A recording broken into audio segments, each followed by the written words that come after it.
Hello everyone, welcome to this channel. तो आज मैं यहाँ पर डिस्कस करने वाला हूँ आपके साथ एनटी अभ्यास ऐप में जो फुल सिलेबस के मॉक टेस्ट हैं उनके कुछ इंपॉर्टेंट क्वेश्चंस। तो वैसे हम इस बार ऑलमोस्ट सारे ही सवाल ले रहे हैं, लेकिन फिर भी जो सवाल रिपीट हुए हैं और जो सवाल बहुत ज्यादा लेंदी हैं, देखिए कुछ सवाल ऐसे होते हैं जिनमें प्रोसीजर बहुत लंबा होता है लेकिन सीखने को उतना ज्यादा नहीं होता, वो सवाल मैं स्किप यहाँ पे कर रहा हूँ। तो आपको पूरे पेपर में से कुछ सवाल मिस आपको दिखें तो वो सोच लीजिए वो जानबूझकर मिस किए गए हैं। यदि आपको फिर भी किसी में डाउट है तो आप कमेंट सेक्शन में रिक्वेस्ट कर सकते हैं कि सर इस क्वेश्चन का सॉल्यूशन बनाइए, तो हम किसी ना किसी वीडियो में जो है वो क्वेश्चन इंक्लूड करने की कोशिश करेंगे।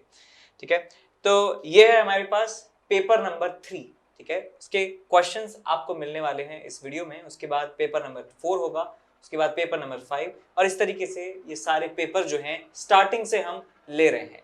इससे पहली वाली जो फेज 1 था सीरीज का, उसमें हमने जो है सबसे लास्ट वाले पेपर से उठाना स्टार्ट किया था क्वेश्चंस, और इसमें क्वेश्चंस सिर्फ इंपॉर्टेंट लिए थे बिकॉज जेईई मेन बहुत ज्यादा नजदीक था। अब जेईई मेन में थोड़ा सा टाइम है, 1-2 महीने का टाइम है ही, तो इसलिए हम स्टार्टिंग से ऑलमोस्ट सारे ही सवाल यहाँ पे कवर कर रहे हैं। आप यदि पढ़ चुके हैं एक बार थ्योरी इन सारे चैप्टर्स का, तो ये मस्ट डू है आपके लिए, आपको करना ही चाहिए एनटी अभ्यास के पेपर्स। तो चलिए स्टार्ट करते हैं बिना किसी देरी के। सब्सक्राइब नहीं किया चैनल को तो सब्सक्राइब कर लीजिए। तो पहला सवाल हमारे पास ये मिलता है, ball is thrown with a speed u at an angle theta with the horizontal at the highest point of its motion. जब वो हाईएस्ट पॉइंट पे होता है बॉल, तो strength of gravity is somehow double. Taking this change into account the total time of flight of the projectile is equal to. तो हमारे पास एक ball है, लेकिन हम यहाँ पे थोड़ा सा चेंज कर रहे हैं सवाल का नैरेटिव। तो यहाँ पे एक पर्सन है जो इस रैंप से एंगल थीटा बनाते हुए कूदता है, यहां से एंगल थीटा बनाते हुए कूदता है एट विद स्पीड u। तो ये u स्पीड के साथ जो है यहां से प्रोजेक्ट होता है, एंगल जो है हॉरिजॉन्टल से है। और यदि कोई ग्रेविटी में कोई एब्रप्ट चेंज नहीं हुआ होता तो इसका जो पाथ है वो ये होता, उसका पाथ होता ये वाला। लेकिन होता क्या है कि जब ये अपने हाईएस्ट पॉइंट पे होता है, जब ये अपने हाईएस्ट पॉइंट पे होता है यानी कि इस पॉइंट पर, तो एक्सेलरेशन ड्यू टू ग्रेविटी जो है वो डबल हो जाता है।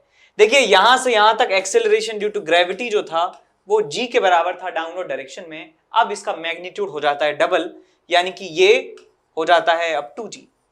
तो पाथ अब ऐसा नहीं होगा, बल्कि अब पाथ जो है वो इस तरीके से होने वाला है, इस तरीके से होने वाला है, इस तरीके से। ठीक है, ये यहां पे आकर गिर जाएगा एज कंपेयर टू यहां पे। तो हमें देखना है कि ये टाइम जो है टोटल यहां से यहां और ग्रेविटी के डबल होने से इसका पाथ कुछ ऐसा होने वाला है। तो ये वाला टाइम यहां से लेके यहां तक का और यहां से लेके यहां तक का जो टाइम है उसका समीशन हमें बताना है। तो देखिए आधा सवाल तो हम ऑलरेडी कर चुके हैं, बिकॉज यहां से यहां यानी कि ग्राउंड से ट्रेजेक्टरी के हाईएस्ट पॉइंट तक जाने में टाइम ऑफ फ्लाइट का आधा समय लगता है। तो मैं लिख सकता हूं u sine theta divided by g के बराबर समय यहां पर लगेगा। लेकिन यहां से लेके यहां तक का जो टाइम है हमें नहीं पता है, तो कैसे कैलकुलेट करें? तो मुझे मालूम है कि हाइट जो है ये h मैक्स के बराबर है और हाईएस्ट पॉइंट पर जो वेलोसिटी होती है ऑब्जेक्ट की वो u cos थीटा के बराबर होती है। वर्टिकल डायरेक्शन में कोई वेलोसिटी नहीं होती। अब इस पार्टिकल का जो मोशन है वो प्रोजेक्टाइल मोशन है, हॉरिजॉन्टल से ये वेलोसिटी u cos थीटा से चलती है और यहां पर आकर गिर जाती है। कितना डिस्प्लेसमेंट कवर करती है? h मैक्स के बराबर। तो मैं यहां से लेके यहां तक का जो टाइम है मान लेता हूं t2 के बराबर है, तो मैं यहां पे इक्वेशन ऑफ मोशन लिख सकता हूं। इक्वेशन ऑफ मोशन यहां पे मैं लिखूंगा that minus of h max this is the displacement in y direction. y direction में डिस्प्लेसमेंट है minus h max is equals to y direction में इनिशियल वेलोसिटी 0, टाइम लगा है कितना? टाइम लगा यहां पे t2 के बराबर plus half of acceleration is minus 2g into यहां पे आ जाएगा आपके पास t स्क्वायर। तो ये आपके पास बन चुका है 0, 2 से चला गया 2 और माइनस से माइनस जो है कैंसिल आउट हो जाता है। h मैक्स का h max divided by g, तो ये u square sine square theta divided by 2g होता है हमारे पास h मैक्स का फॉर्मूला, और नीचे g आ जाएगा तो ये g स्क्वायर बन जाएगा, तो आपके बन जाएगा ये t स्क्वायर। दोनों तरफ स्क्वायर रूट आप कर देते हैं तो आपको यहां से मिल जाता है t2 की वैल्यू मिल जाती है u sine theta divided by under root of 2g। तो हमें टाइम मिल चुका है, यहां से यहां तक का पता है u sin थीटा बाई जी, और यहां से यहां तक का टाइम t2 हम ऑलरेडी निकाल चुके हैं। तो मैं टोटल टाइम बता सकता हूं कि total time taken, total time of flight लिख सकते हैं यहां पे, टोटल टाइम ऑफ फ्लाइट, यानी जितने समय के लिए वो हवा में रहा है, जितने समय के लिए हवा में रहा है, is equal to t/2 plus t2। तो यह आ जाएगा आपके पास u sin theta by g plus u sin theta divided by under root of 2g। तो यहां से u sin theta by g को आप कॉमन ले लीजिए, तो आपको मिल जाएगा under root of 2 plus 1 divided by root 2। ठीक, तो ये आपको रिजल्ट मिल जाता है टोटल टाइम ऑफ फ्लाइट का, यही आपसे पूछा गया है। Hello my dear students, I am Neeraj Kumar Chaudhary और फिजिक्स टीचर। बच्चों, एक बहुत ही इंपॉर्टेंट इवेंट के बारे में मुझे आपको बताना है। अनअकैडमी सुपर 20 ये एक इवेंट है जिसमें जो कि नवंबर 30 से दिसंबर 12 तक चलेगी। इसमें 2 टेस्ट होंगे, उनके बेसिस पे जो टॉप 500 रैंकर्स होंगे उनको इन पर्सन 2 डेज का बूट कैंप प्रोवाइड किया जाएगा। ठीक है बच्चों, इसमें क्या होगा? बूट कैंप में पर्सनलाइज स्कोर बोर्ड होगा, एनालिसिस सेशन होंगे बाय टॉप एजुकेटर्स, और आपको इसमें 100% स्कॉलरशिप जीतने तक का मौका मिलेगा। ठीक है बच्चों, अब जितने भी एक्सपेंसेस हैं वो सब अनअकैडमी के द्वारा बियर किए जाएंगे इस 2 दिन के बूट कैंप में। ठीक है ना, इसमें गाइडेंस होगा, स्टडी प्लान होगा, ट्रिक्स होंगी टॉप एजुकेटर्स के द्वारा जिन्होंने टॉप रैंकर्स को पढ़ाया, जो भी अनअकैडमी से रैंक्स आई है। ठीक है बच्चों, और एक बात और बतानी है, ऑल स्टार क्रैश कोर्स 3.0 ये नया बैच स्टार्ट किया गया है 11th क्लास के स्टूडेंट्स के लिए, जिसमें 4 महीने में पूरा सिलेबस कराया जाएगा, ताकि आप 12th क्लास में उन बच्चों के साथ आ जाओ जो बहुत पहले से रेगुलर पढ़ाई कर रहे हैं, ताकि आप में और उनमें कोई अंतर ना रहे। ठीक है ना, तो ये बैच 1 दिसंबर से स्टार्ट हो रहा है, 4 महीने पूरा सिलेबस, और ये उन बच्चों के लिए है जो JEE 2023 में देंगे, यानी कि 11th क्लास के स्टूडेंट्स के लिए। ठीक है बच्चों, तो जल्दी से जल्दी इसके लिए एनरोल कर लीजिए। Thank you. आगे चलते हैं अगले सवाल की तरफ। सवाल है हमारे पास, a stream of water flowing horizontally with a speed of 15 metre per second. 15 metre per second से ये फ्लो कर रहा है, और it gushes out of a tube of cross sectional area 10 to the power -2 metre square and hits a vertical wall nearby. The force exerted on the wall by the impact of water, assuming that it does not rebound. तो basically हम कर क्या रहे हैं, जब भी आपको यदि याद हो, तो जब घर नया बनता है तो जो पलस्तर होता है उसके ऊपर जो है तराई करनी पड़ती है। तराई का मतलब होता है कि पानी देना होता है। पानी से क्या होता है कि जो सीमेंट के अंदर जो सिलिका होता है उसका हाइड्रोलिसिस हो जाता है, और जो सीमेंट की पकड़ है वो और ज्यादा मजबूत हो जाती है। तो बेसिकली यही काम यहां पे हो रहा है कि एक दीवार है, और इस दीवार में पानी जो है दिया जा रहा है। कहा जाता है कि जो पानी है रीबाउंड नहीं होता है, तो आपको बताना है कि कितना फोर्स इस दीवार के ऊपर एग्जर्ट हो रहा होगा, कितना फोर्स दीवार के ऊपर एग्जर्ट हो रहा होगा। तो या तो आप इसका फॉर्मूला डिराइव कर सकते हैं न्यूटन सेकंड लॉ की मदद से, या आप डायरेक्टली याद भी रख सकते हैं। तो डायरेक्ट इसका फॉर्मूला है फोर्स का, वो है रो ए वी स्क्वायर के बराबर। रो ए वी स्क्वायर के बराबर फोर्स लगता है इस दीवार के ऊपर यदि कोई भी रीबाउंड नहीं है और हॉरिजॉन्टली जो है पानी को मारा गया है। अब समझ लेते हैं कि ये फॉर्मूला आया कैसे। बहुत ही सिंपल है, ध्यान से समझिएगा, बहुत ही सिंपल है। तो मैं अज्यूम कर रहा हूं dt टाइम इंटरवल को मैं मान रहा हूं कि dt टाइम इंटरवल में एक पानी का जो छोटा सा पोर्शन है वो निकला होगा, या कह सकते हैं कि एडवांस हुआ होगा। यानी कि ये वाले जो मॉलिक्यूल्स हैं पहले जो यहां थे वो अब पहुंच चुके हैं यहां पर, और मैं कह सकता हूं कि इतना जो पानी है वो निकल चुका है dt टाइम में। इस पानी का छोटा सा अमाउंट मैं मान लेता हूं dm के बराबर है। वो कितना आ जाएगा हमारे पास, density of water is rho, into इसका वॉल्यूम कितना होगा इस शेप का। मानते हुए कि ये क्रॉस सेक्शनल एरिया सर्कुलर है, तो मैं लिख सकता हूं इसका area of cross section a into ये वाली जो डिस्टेंस है कितना आ जाएगा, स्पीड इनटू टाइम dt। तो ये वाली डिस्टेंस है v dt, ये वाला जो एरिया ऑफ क्रॉस सेक्शन है a है, तो a इंटू v dt ये बन जाएगा आपके पास वॉल्यूम, और वॉल्यूम इंटू डेंसिटी क्या जाता है, छोटा सा मास। अब जितना मास यहां पाइप से बाहर निकला है उतना ही मास मैं कह सकता हूं यहां पे यहां से टकराया है, इस दीवार से टकराया है, दीवार से टकराया है उतना ही मास, बिकॉज मान रहे हैं कि ये एक स्ट्रीम लाइन फ्लो है, तो जितना मास यहां से निकला उतना ही मास दीवार में घुस गया है, दीवार में उतना ही मास घुस गया है। ये फिर भी मैंने सब्सटेंशियल लेंथ जो है आपको दिखाई है, लेकिन डी जो ये जो अमाउंट है ये बहुत ज्यादा छोटा है, बहुत ज्यादा छोटा है।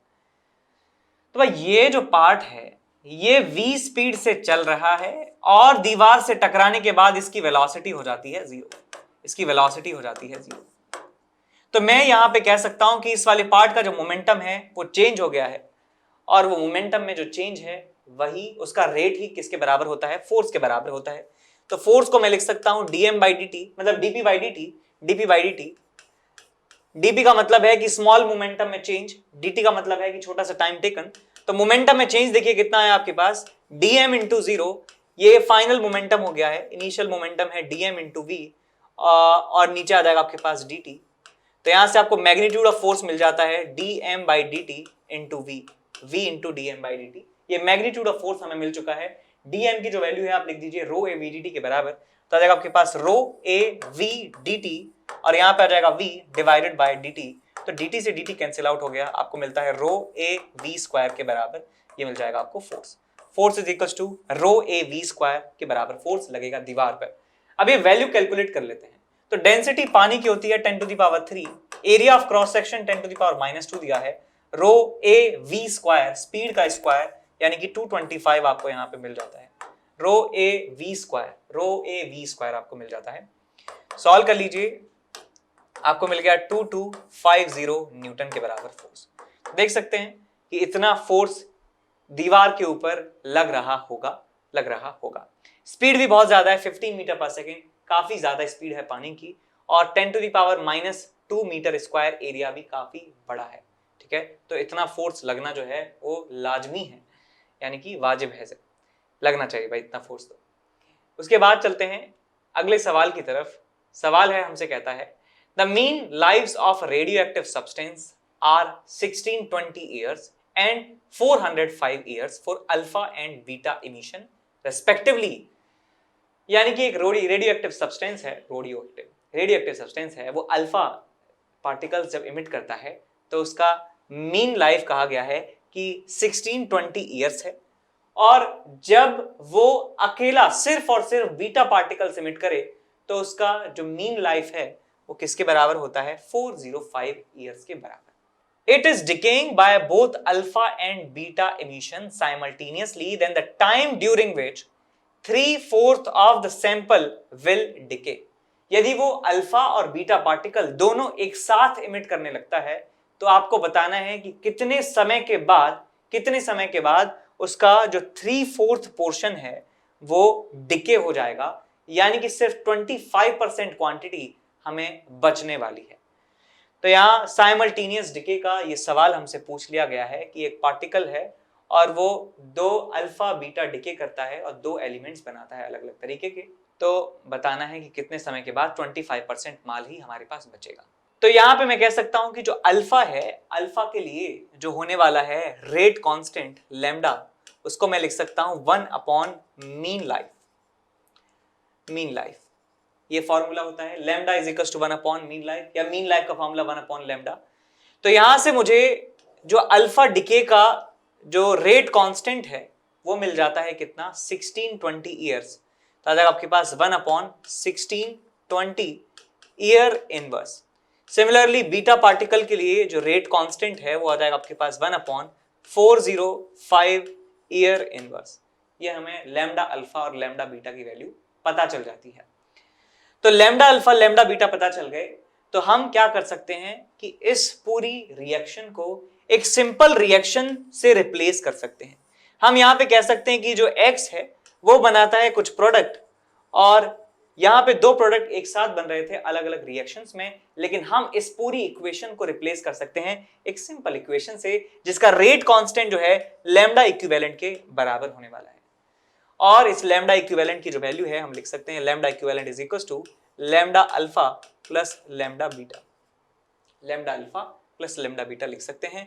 तो ये आपको मिल जाएगा लैम्डा अल्फा 1/1620 प्लस 1/405, और ये किसके बराबर है, लैम्डा इक्विवेलेंट के।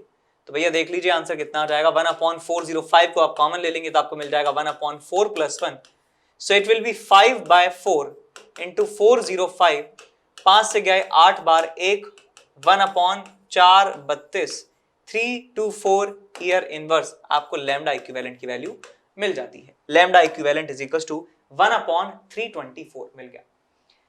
अब लैम्डा इक्विवेलेंट मिल गया, ठीक है, हमने इस रिएक्शन को भी एक सिंपल रिएक्शन में कन्वर्ट कर लिया है। तो हम जानते हैं कि एक रिएक्शन में, एक रेडियो एक्टिव रिएक्शन में जो क्वांटिटी यदि आपके पास N0 है तो वो क्वांटिटी रह जाती है N0/2 कितने टाइम के बाद, एक हाफ लाइफ के बाद। और अगले हाफ लाइफ के बाद क्या होगा कि ये जो क्वांटिटी N/2 है ये अपना आधा हो जाती है, यानी कि N0/4 हो जाती है। यदि मैं यहां से काउंट करना स्टार्ट करूं तो यहां पे लिटरली 75% जो क्वांटिटी है वो कंज्यूम हो चुकी है, सिर्फ 25% क्वांटिटी हमारे पास बची है, और वो कितने समय में हो पाया है, 2 हाफ लाइफ के बराबर समय में हो पाया है। तो हमारा आंसर होगा 2 half life of this equivalent reaction. हमारा आंसर होगा कि इस इक्विवेलेंट रिएक्शन का जो हाफ लाइफ है गुणा 2 मल्टीप्लाई बाय 2, ये हमारा आंसर आना चाहिए। तो भाई इसको लिख सकता हूं मैं, टी हाफ को लिख सकते हैं ln2 बाय लैम्डा इक्विवेलेंट, और लैम्डा इक्विवेलेंट किसके बराबर है, 324 के बराबर है। कितने बराबर है, 324, 1/324। तो आ जाएगा आपके पास आंसर 2 × 0.693, और याद है आपके पास 1/324। सॉल्व कर लीजिएगा इस एक्सप्रेशन को, आपको आंसर मिल जाएगा 449 ईयर्स के बराबर। ठीक, समझ में आया। इसके बाद चलते हैं अगले सवाल की तरफ। सवाल है हमारे पास, a wire of length 20 is bent into semi circular arc and 2 equal halves of the arc are uniformly charged with charges +q and -q as shown in the figure। तो एक वायर को बेंड कर दिया एक semi circular part में, यानी कि wire जो है इतना है, और इस वाले पार्ट पर चार्ज दे दिया +q और इस वाले पार्ट पर चार्ज दे दिया -q। The magnitude of charge on each half is 10⁻³ ε0 where ε0 is permittivity of free space। तो नेट इलेक्ट्रिक फील्ड बताना है O पॉइंट पर कितना होगा, O पॉइंट पर नेट इलेक्ट्रिक फील्ड कितना होगा। तो इस सवाल को सॉल्व करने के लिए हमें जाना होगा पीछे, जब आपको थ्योरी में बताया होगा कि एक क्वार्टर आर्क कह सकते हैं, या कहिए इसको ऐसे कि आपके पास कुछ ऐसा आर्क है जो 90 डिग्री एंगल सबटेंड कर रहा है। ठीक है, ये वाला जो फॉर्मूला है मुझे पर्सनली क्लास 12th से याद है। जब क्लास 12th में मुझे सबसे पहले पढ़ाया हुआ था तो तब से मुझे याद है, मुझे अभी भी याद है। एक हार्ड जो है कवर की मेरे पास एक डायरी हुआ करती थी, काफ़ी बड़ी, A4 उसका साइज था, और हार्ड कवर था, ब्लैक कलर की डायरी थी, और उसमें रिसाइकल्ड पेपर से वो बनी हुई थी, येलोइश टाइप के कुछ पेजेस थे। तो वहाँ पे मेरे सर ने मुझे लिखवाया था कि यदि आपके पास एक पॉजिटिवली चार्ज्ड आर्क है, ठीक है, जो एंगल सबटेंड कर रहा है 90 डिग्री, तो उसकी वजह से, अच्छा, इसका जो चार्ज डेंसिटी है वो लैम्डा के बराबर है, तो इलेक्ट्रिक फील्ड का एक कंपोनेंट आता है इस तरफ के लैम्डा डिवाइडेड बाय इसका रेडियस, और एक कंपोनेंट आता है इस तरफ के लैम्डा डिवाइडेड बाय आर। तो ये दो कंपोनेंट्स हमें मिलते हैं यदि पॉजिटिवली चार्ज्ड वायर है तो। और यदि वायर पे चार्ज यदि नेगेटिव कर दिया जाए, यदि वायर पे चार्ज नेगेटिव कर दिया जाए तो देखिए क्या होगा। यदि मान लीजिए यहां पे मैं बनाता हूं एक और आर्क इस तरीके से, और इस पे जो चार्ज है वो नेगेटिव है, तो इस पॉइंट पर जो इलेक्ट्रिक फील्ड है एक कंपोनेंट होगा इस तरफ और एक कंपोनेंट होगा इस तरफ। इस तरफ जो कंपोनेंट है वो होगा k लैम्डा बाय r, और इस तरफ जो कंपोनेंट है वो होगा आपके पास k लैम्डा बाय r। तो ये हमारे पास इलेक्ट्रिक फील्ड पता चल जाता है, इलेक्ट्रिक फील्ड यहाँ पे, इसकी वजह से ये। अब हमारे पास दो कह सकते हैं ये दो क्वार्टर जो हैं ये साथ साथ लगे हुए हैं, तो इनका इलेक्ट्रिक फील्ड आप देख सकते हैं क्लियरली। एक हमारे पास एक है कुछ ऐसे ये वाला क्वार्टर, और दूसरा है हमारे पास ये वाला क्वार्टर, ठीक है। ये नेगेटिवली चार्ज वाले की बात करें तो इसकी वजह से इलेक्ट्रिक फील्ड होगा एक इस तरफ k lambda divided by r, एक होगा ऊपर की तरफ k lambda divided by r, और एक होगा हमारे पास इस पॉजिटिव चार्ज की वजह से एक होगा इस तरफ k लैम्डा बाय r, और एक होगा नीचे की तरफ k लैम्डा बाय r। तो इन चारों वेक्टर्स का जो है समेशन हमें करना है, तो ये वाला कंपोनेंट ये वाले कंपोनेंट से कैंसिल आउट हो गया, हमारे पास बचता है 2k लैम्डा बाय आर, और वो भी आई कैप डायरेक्शन में। तो हमारा आंसर कितना होगा 2k lambda by are. 2k को लिख सकता हूं मैं 4 पाई एप्सिलॉन नॉट 1 अपॉन में 2k लैम्डा, लैम्डा को लिख सकते हैं क्या, लैम्डा को लिख सकते हैं charge upon length, charge upon length, length कितना है हमारे पास pi r by 2, pi r by 2, और यहां पे आएगा नीचे आर रेडियस, तो आ जाएगा आपके पास रेडियस। अब हमें दिया हुआ है कि जो रेडियस है वो किसके बराबर है, इस लेंथ से बने हुए ये जो हमारे पास सर्कल्स हैं, तो L की जो वैल्यू है उसे 2 पाई के बराबर कर दीजिए, pi into r is equal to L, तो R की वैल्यू मिल जाती है आपको L अपॉन पाई के बराबर। तो यहां से आप आर स्क्वायर की वैल्यू रख दीजिए, r square is equal to L square upon pi square, तो आपको रिजल्ट मिलेगा 4, ऊपर मिलेगा 4, Q को लिख सकता हूं मैं 10 to the power 3 into epsilon naught, और नीचे आ जाएगा आपके पास 4 पाई एप्सिलॉन नॉट, और पाई आर स्क्वायर को लिख सकता हूं मैं L square upon pi square. तो यहाँ एक पाई और एक पाई से पाई स्क्वायर कैंसिल आउट हो गया, और एप्सिलॉन नॉट से एप्सिलॉन नॉट कैंसिल आउट हो गया, 4 से 4 कैंसिल आउट हो गया, आपको मिलता है 10 टू द पावर 3 ऊपर और नीचे L स्क्वायर, तो आंसर मिल जाता है 10 to the power 3 divided by L square. L square किसके बराबर है 20 सेंटीमीटर के स्क्वायर के बराबर, सो 20 इंटू 20, और यहां मिल जाएगा आपको 100 इंटू 100। तो यहाँ एक 2 जीरो से 2 जीरो कैंसिल आउट हो गई, 2 और 2 4, ये हो गया आपके पास 25, सो 25,000 जो है आपको मिलने वाला है इलेक्ट्रिक फील्ड का वैल्यू 25,000 लिख सकते हैं 25 into 10 to the power 3 newton per coulomb, जो बहुत ज्यादा है, और चार्ज बहुत ज्यादा, देखो चार्ज काफी ज्यादा चार्ज है इस पे, और काफी ज्यादा चार्ज है। आंसर आ जाएगा आपके पास 25 into 10 to the power 3 i cap newton per coulomb के बराबर। ठीक है, देख लीजिए फॉर्मूला, देख लीजिए ये फॉर्मूला होता है k lambda by r, k lambda by r।